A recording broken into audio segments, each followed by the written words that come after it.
welcome back to my new video. In this video, I'm going to explain you guys about the topic population growth and depreciation in mathematics. So let us start from the topic population growth. So as we know, population is the total number of people residing in a particular place over a particular period of time. Population is a variable factor that changes its size over time. Population भनेको चाहिँ कुनै पनि एउटा निश्चित ठाउँमा निश्चित समयमा बसोबास गर्ने मान्छेहरूको सङ्ख्या हो र यो चाहिँ टाइम टु टाइम चेन्ज भइरहेको हुन्छ. So in some countries the population might be growing while in other countries the population might be constant or decreasing over time. Population चाहिँ कुनै पनि ठाउँ अनुसार ग्रो पनि गर्न सक्छ र त्यो घट्न पनि सक्छ र त्यही कन्स्ट्यान्ट एउटै लेभलमा पनि रहन सक्छ एउटा सर्टेन इन्टरभल अफ टाइममा.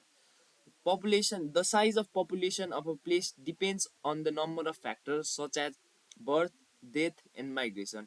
Birth, death, and migration are the main factors that affect the size of population. Population को साइज चाहिँ population को साइज चाहिँ population चाहिँ बर्थ डेथ र माइग्रेसनमा चाहिँ डिपेन्ड हुन्छ. बर्थ मतलब हाम्रो जन्म कुनै पनि ठाउँमा निश्चित ठाउँमा पपुलेसन ग्रोथ चाहिँ अब बर्थ डेथ र माइग्रेसनमा भर पर्छ.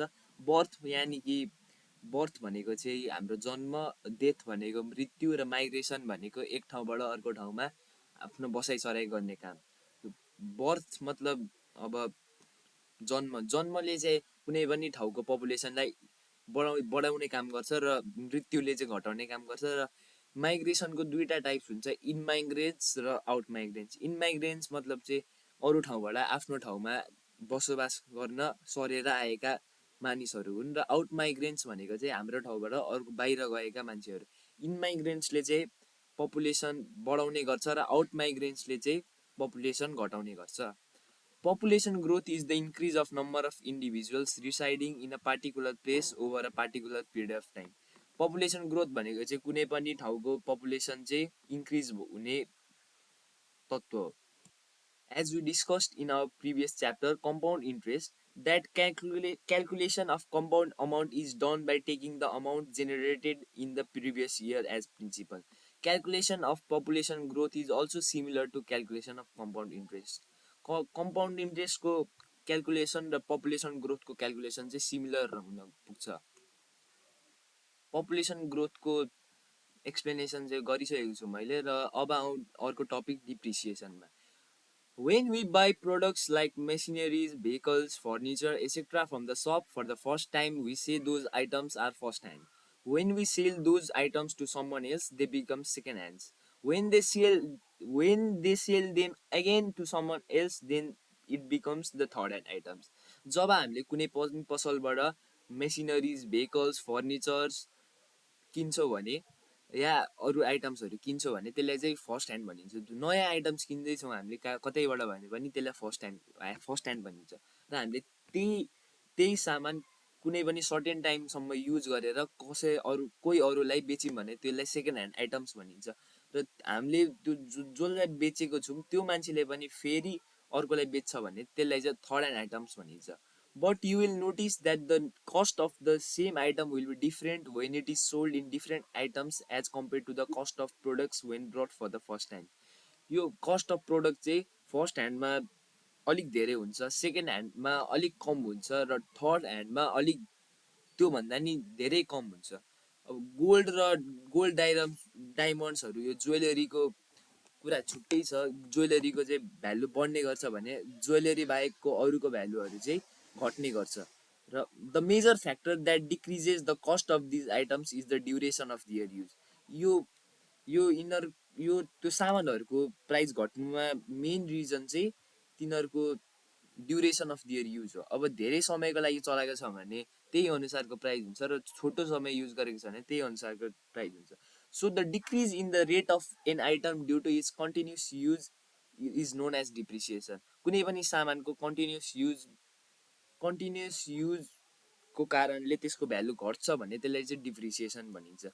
Depreciation may be simple depreciation or compound depreciation.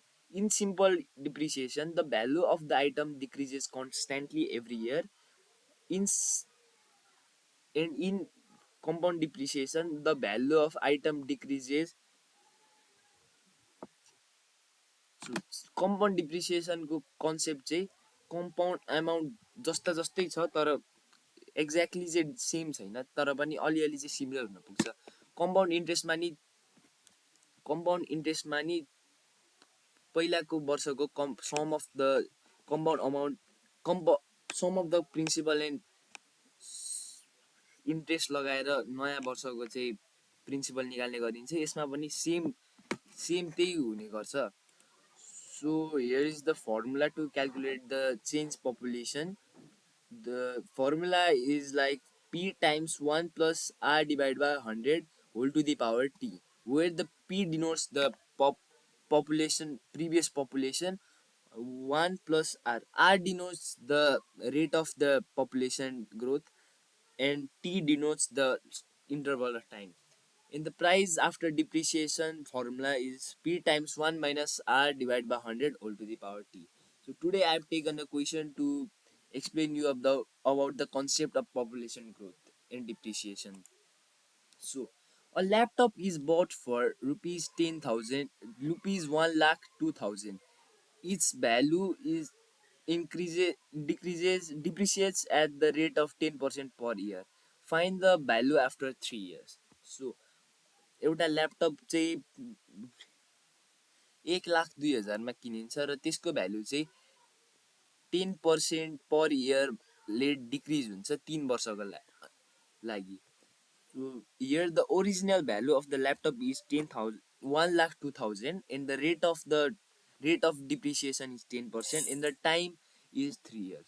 So now value of the laptop after 3 years equals to original value times 1 minus r divided by 100 whole to the power t. So by adding the value of the original value rate and time we can get the result as rupees 7,358.